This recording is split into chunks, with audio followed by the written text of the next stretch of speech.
How's it going, guys? Chris here, bringing you guys another update. It's been a while since we've posted a video, so just gonna give you a quick update of the bird room. I'm gonna show you some new birds that I got, some plans with them. Give you a quick update on the canaries. I'll give you a quick update on the society finches. Show you where I'm at with them as well.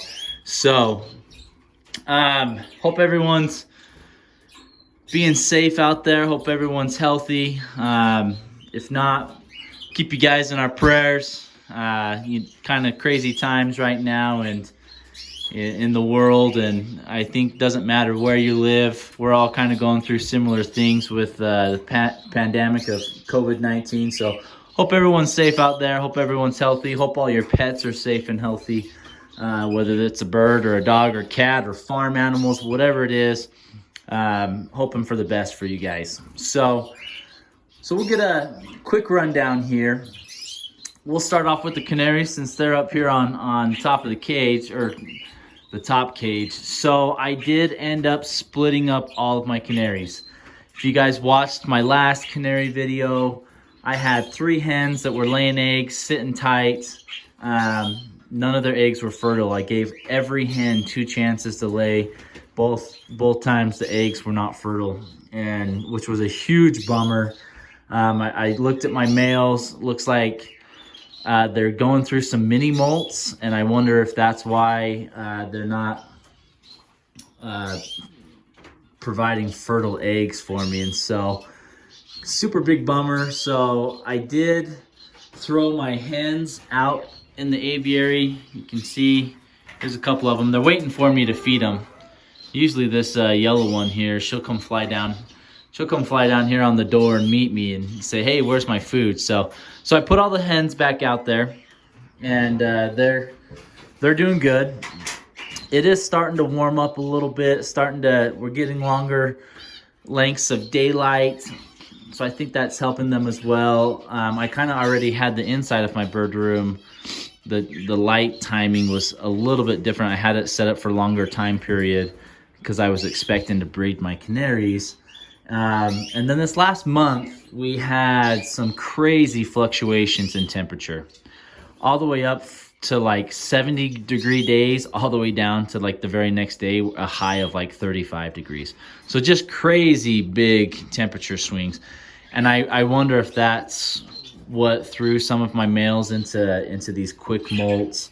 I do have a heater. My bird room is temperature controlled, but when you have a flux like that in a small bird room like this, you can feel the temp difference in here. And so I think that's kind of shocked the birds a little bit, sent them into molt. So my hopes were, and still are, I threw my hens out there, and I threw some of my males out there. I kept a couple of them in here that were molting a little heavier. This is my red factor male. He's the one who produced that yellow chick there and these other 3 chicks there. So I did keep him in there with the chicks because I'm not planning to breed him anymore. He's already given me 4 chicks from 2 different clutches, and had started to molt a little bit. So I left him in there, give him some food coloring, in hopes that if he molts out, he'll molt out into a dark red. So then I had one of my mosaic males here. I had him set up down here with one of my females, and she laid infertile eggs. I gave her 3 chances actually, and with 2 different males, with him there and then my other male that's out there in the aviary, and all 3 times the eggs were infertile. So those males, they're about 3 to 4 years old. I have bands on them. I'd have to look at the date exactly on the bands, but they shouldn't be old enough to be infertile. I just think that with the temperature fluxes and these mini molts that it sent them into, it kind of just messed some things up with the canary breeding for me. So super bummed about that. I was expecting and hoping for a really good breeding season this year. I'm not counting it out quite yet. I'll give you some more updates here in the next month or 2. See if I can bring any of my males into true condition and they can fertilize the eggs. a lot of my females out here, they're still playing with feathers, looking to build nests, all of that sort of thing, you know. And I have quite a few females out there, so so hopefully good things to come with them, and we'll keep you up to date on that. So going on, so we'll come down to this cage. As you can see, I've brought some of my parakeets in. So I had 3 males. I had 2 males in this cage, and then I had a male in this cage. And I found a breeder that had 3 females that were in breeding condition. And so I've paired up my parakeets.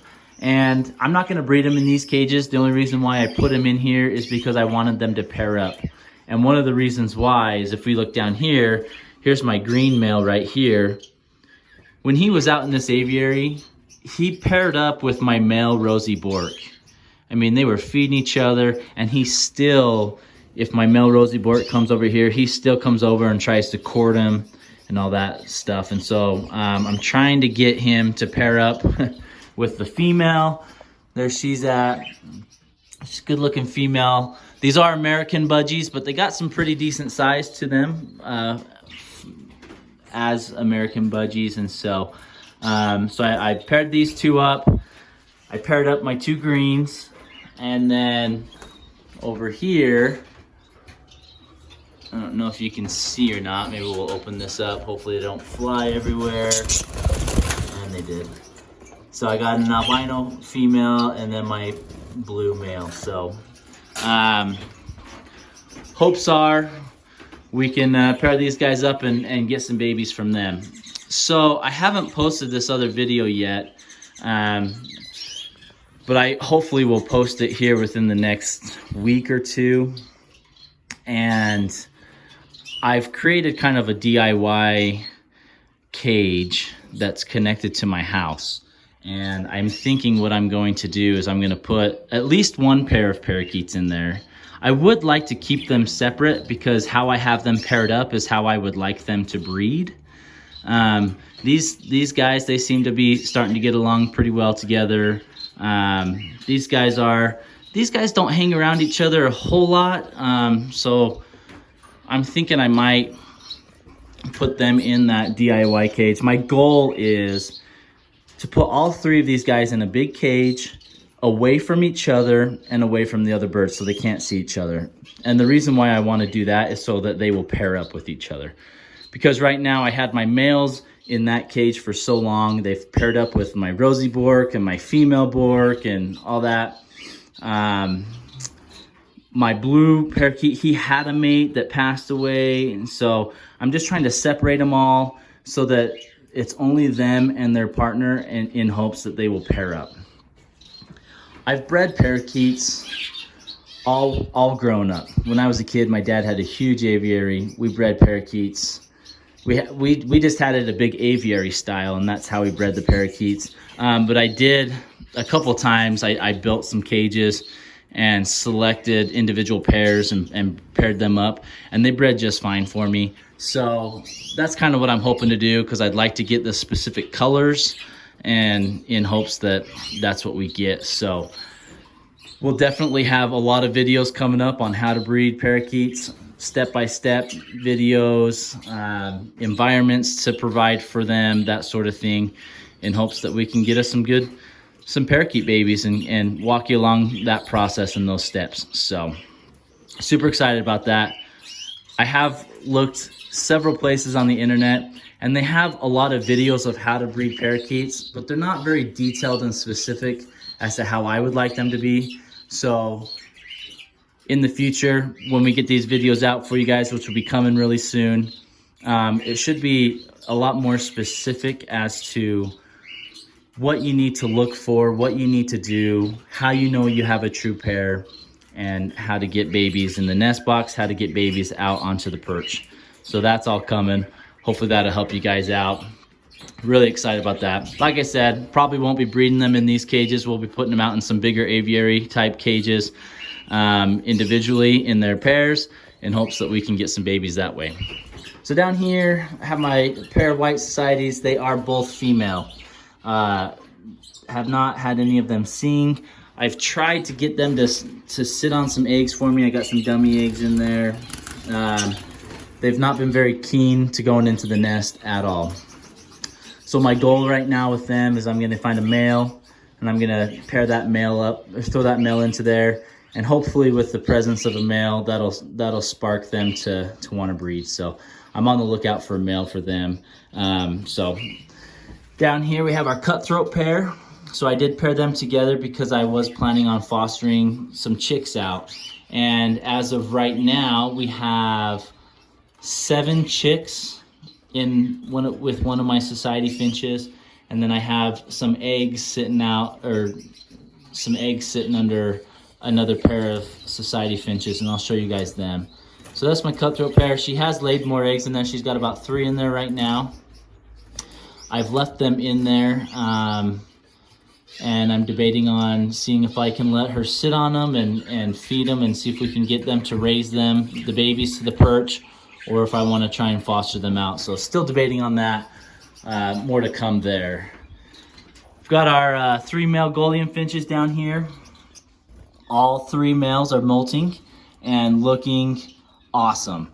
So I will be doing another updated video on these guys, and to let you see the progress of all 3 of them. All 3 of them are into heavy molts right now, getting some new feathers. I attribute this to mostly a diet change. So gave them the proper diet and nutrients that they needed to grow new feathers. So we'll for sure give you guys an update on these awesome birds. And you can see all those pin feathers on them. Look at all those pin feathers. Need to trim his beak a little bit. My blueback, he's got pin feathers. My orange head, he's got pin feathers coming in all along his face and on his back. So good things happening there, guys. Really excited about that. Hoping to get them all molted out, and then we can introduce them in with the other male Golian finches. So that'll be awesome. So we have our trio of society finches here. They're the ones that have the cutthroat chicks. They have 7 in there. So I have a brother who also has a pair of cutthroats. He brought me up 5 eggs, and I put in 2 eggs of this pair, and all 7 of those eggs hatched. And so far, all 7 babies are still alive. I haven't checked for the last 2 days, but last time I checked, they were alive, and they were about a week old the last time I checked. So good news there. We'll open up the nest box here in a minute and show you guys. We've got this society pair here. They're sitting on the other cutthroat eggs. So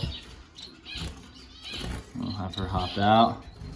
See the eggs in there. We only got 2 fertile eggs of the cutthroats in there, but that's from these guys as well. So hopefully we'll get a bunch of cutthroats. And the goal is, I'm not one to just foster out babies just to get a big number.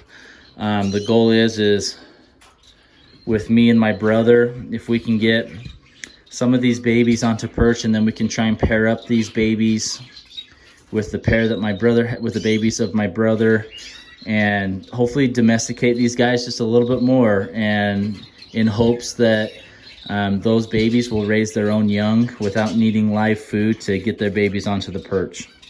That's our goal. It may take several generations of trying to achieve that, but that's kind of the goal that we're working towards. And it's no different than the Golian finches when they first were introduced into captivity. Society finches, they were a huge help for the Golian finches in fostering and getting chicks onto the nest. And because of that, we have Golian finches now that will raise their own babies without live food. Whereas back then, if you didn't have live food, your Golians were tossing your chicks and they were dying unless you're fostering them under society finches. So that's kind of the goal that we have with the societies and our cutthroats. So got another pair of white societies here. Both are females as well. Kind of got the same issues what I have here. Both females, hoping to introduce a male and get some chicks in the nest, or get them to be able to foster out some other chicks. So you can hear the cutthroat babies. Societies are feeding them. I just gave them some egg food. That's why they're feeding the chicks. They're doing awesome. They're doing really good. Excited to show you guys those. Okay, we got our 3 red factor babies still molting out, getting closer every day. I have been spraying them with some water, giving them a little bath so that they can can encourage more molting and that sort of thing, and new feather growth. So help out their molts a little bit. Up here we have our last pair of white society finches, and they just hatched 2 chicks. So they laid 4 eggs. 3 of the 4 were fertile, and 2 of the 3 hatched. The other one looked like it died in the shell, unfortunately. So we'll lift up the nest box. We'll let Mama come out here. Come on, sweetie. There she goes. And we'll let you guys take a peek down in there.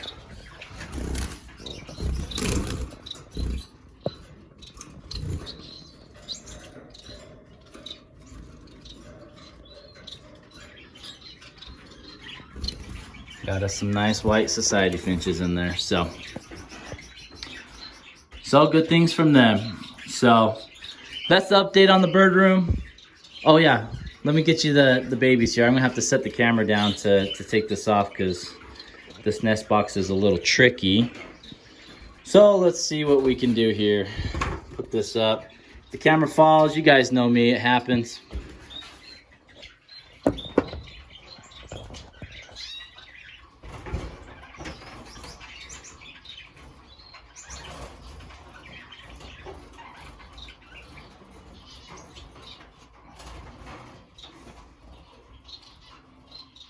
Looking good, guys.